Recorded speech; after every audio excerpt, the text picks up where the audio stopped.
नमस्कार दोस्तों, मैं अंकित स्वागत करता हूं आपका स्टडी विद अंकित में। तो आज हम पढ़ने वाले हैं इंडियन पॉलिटी का लेक्चर थर्ड। तो पिछले लेक्चर 1 और 2 में हम पढ़े इंडियन पॉलिटी का इंट्रोडक्शन के बारे में, संविधान के इंट्रोडक्शन के बारे में। लेक्चर 2 में हम लोग पढ़े प्रियम्बल के बारे में, प्रस्तावना के बारे में। प्रस्तावना को हम लोग डीपली से पढ़े थे कि संप्रभुता क्या होता है, और फिर धर्मनिरपेक्ष क्या होता है, समाजवादी क्या होता है, पंथ निरपेक्ष क्या होता है। और उसमें हम लोग ये भी पढ़े थे कि न्याय 3 प्रकार का था, सामाजिक, आर्थिक और राजनीति। स्वतंत्रता 5 प्रकार का था, समानता 2 प्रकार का था। तो आज हम लोग न्याय, स्वतंत्रता, समानता को अच्छे से पढ़ेंगे, डीपली से पढ़ेंगे। तो सबसे पहले हम पढ़ते हैं न्याय के बारे में। तो न्याय क्या है, न्याय कितने प्रकार के हैं? तो न्याय 3 प्रकार के हैं, सामाजिक, आर्थिक और राजनीति। तो न्याय का सिद्धांत हम लोग को कहाँ से मिला था? तो 1917 में सोवियत संघ की क्रांति से लिया गया था। न्याय का सिद्धांत 1917 में सोवियत संघ की क्रांति से लिया गया था। तो सामाजिक न्याय क्या है? तो सामाजिक न्याय मतलब समाज में किसी भी व्यक्ति के साथ समुदाय, लिंग, धर्म, जाति के आधार पर भेदभाव नहीं किया जाएगा। इसका मतलब ये हुआ कि मान लीजिए हम हिंदू हैं या कोई मुस्लिम है या कोई सिख है, तो उनके साथ कोई भी भेदभाव नहीं किया जाएगा। अगर हम पुरुष हैं या कोई महिला है और जैसे कोई जॉब को अपॉर्चुनिटी है, तो उसमें कोई भेदभाव नहीं किया जाएगा कि उसमें सिर्फ पुरुष भर सकते हैं, महिला नहीं भर सकते हैं। या फिर मान लीजिए कि प्रधानमंत्री का इलेक्शन होने वाला है, तो उसमें ये नहीं कि सिर्फ पुरुष ही खड़ा हो सकते हैं, महिला खड़ा नहीं हो सकती है। तो इसी चीज का मतलब धर्म, जाति, लिंग, समुदाय किसी के साथ भी भेदभाव नहीं किया जाएगा। तो डीएसपी प्लस मौलिक अधिकार में सामाजिक न्याय देखने को मिलता है। तो ये हम लोग आगे पढ़ेंगे। तो अब हम जानते हैं कि आर्थिक न्याय क्या है। तो आर्थिक न्याय का अर्थ है समाज का संसाधनों पर समान नियंत्रण हो। संसाधन किसी समुदाय, व्यक्ति के नियंत्रण में ना रहे, अर्थव्यवस्था में सबकी सहायता हो। इसका मतलब कि मान लीजिए कि कोई बहुत ज्यादा अमीर है या फिर हम बहुत ज्यादा गरीब हैं, तो सरकार सिर्फ अमीर लोगों को ही अपॉर्चुनिटी नहीं देंगे, वो हमें भी देंगे। वो किसी के साथ भेदभाव नहीं करेंगे। किसी के साथ हमारे देश में पैसा के आधार पे भेदभाव नहीं किया जाता है। तो अब आता है राजनीतिक न्याय। राजनीतिक न्याय क्या है? तो राजनीति में सभी व्यक्ति की भागीदारी चुनाव लड़ने और मत देने में है।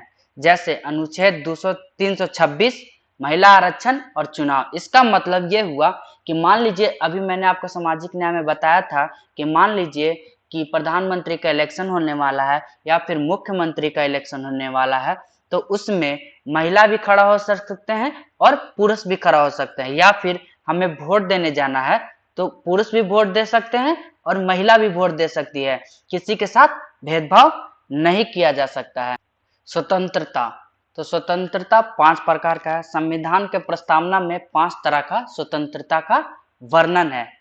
विचार, अभिव्यक्ति, विश्वास, धर्म, उपासना।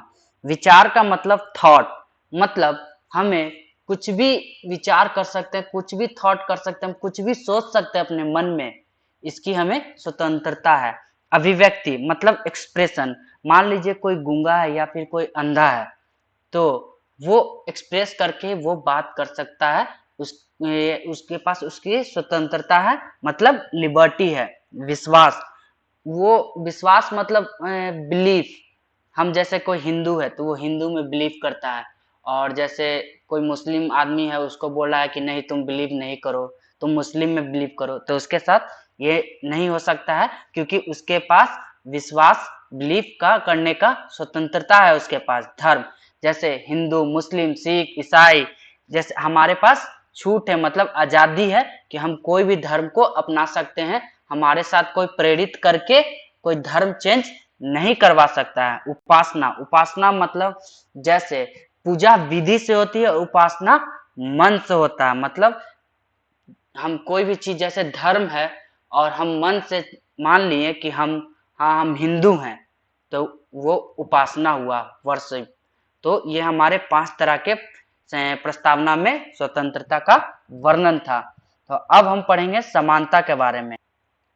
समानता, संविधान की प्रस्तावना में 2 तरह की समानता है, प्रतिष्ठा और अवसर। ये यहाँ पर व होगा, अ व अफसर।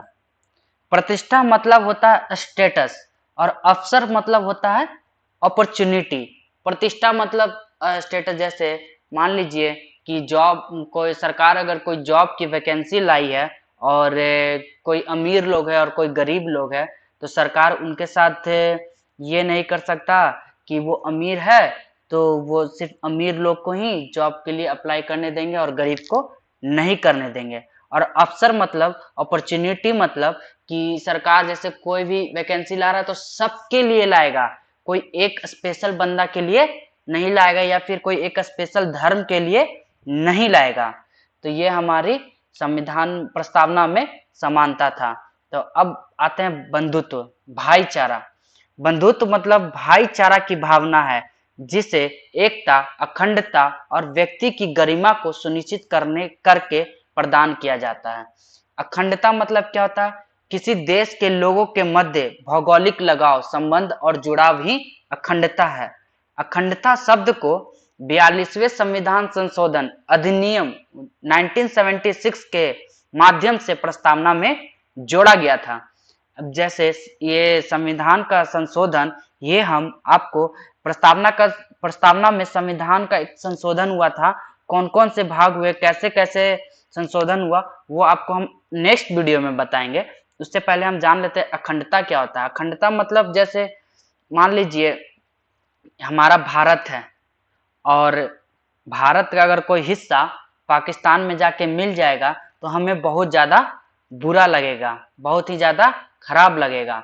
और एकता, देश के लोगों के मध्य मनोवैज्ञानिक लगाव, जुड़ाव एकता कहलाता है। जैसे मान लीजिए कि हमारा भारत है और मान लीजिए कि बिहार में कुछ भी हुआ और हम उत्तर प्रदेश में रहते हैं और बिहार में मान लीजिए कि बाढ़ आ गया या भूकंप आ गया, तो उत्तर प्रदेश वाले लोगों को भी दिक्कत होगा, बुरा लगेगा, मन से उनको भी अच्छा नहीं लगेगा कि हमारे पड़ोसी राज्य के साथ बहुत ही दुर्घटना हो गया, उनको भी खराब लगेगा।